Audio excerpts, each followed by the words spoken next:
बहुत पुरानी बात है। गौतम बुद्ध एक शहर से दूसरे शहर में प्रवास कर रहे थे।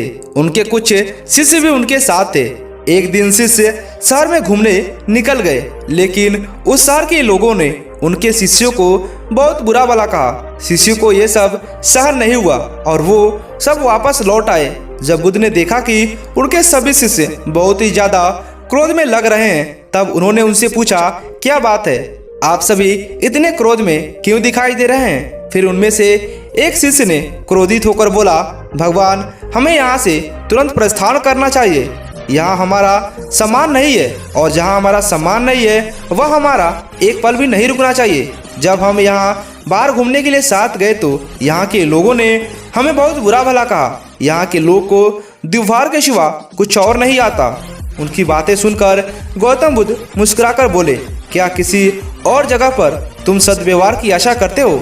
इस पर दूसरे शिष्य ने बोला, इन लोगों से तो अच्छे ही होंगे, इनकी तरह तो नहीं होंगे। फिर गौतम बुद्ध बोले, किसी भी जगह को सिर्फ इसलिए छोड़ देना गलत होगा कि वहाँ के लोग दुर्व्यवहार करते हैं। हम सभी तो संत हैं, हमें कुछ ऐसा करना चाहिए कि जिस स्थान पर भी हम जाएं, उस स्थान को हम तब तक नहीं छोड़े जब तक वहाँ के लोगों को सुधार न दें। हम जिस भी जगह पर जाएं, वहाँ के लोगों का कुछ भला करके ही वापस लौटें। हमारे अच्छे व्यवहार के साथ वो लोग कब तक हमारे साथ बुरा व्यवहार करते रहेंगे? एक ना एक दिन उन्हें यह एहसास हो जाएगा कि हमें ऐसा व्यवहार नहीं करना चाहिए। आखिर में उन्हें सुधारना ही होगा। वास्तविकता में संतों का कार्य तो ऐसे लोगों को सुधारना ही होता है। सही चुनौती होती है जब विपरीत परिस्थितियों में कुछ साबित कर सकें। ये बातें सुनकर बुद्ध के प्रिय शिष्य आनंद ने प्रश्न किया, उत्तम व्यक्ति किसे कहते हैं? इस पर बुद्ध ने जवाब दिया, जिस प्रकार से युद्ध के मैदान में हाथी चारों तरफ से तीर सहते हुए भी आगे बढ़ जाता है, ठीक उसी तरह उत्तम व्यक्ति भी दूसरे के अपशब्दों को सहते हुए अपना कार्य करता रहता है।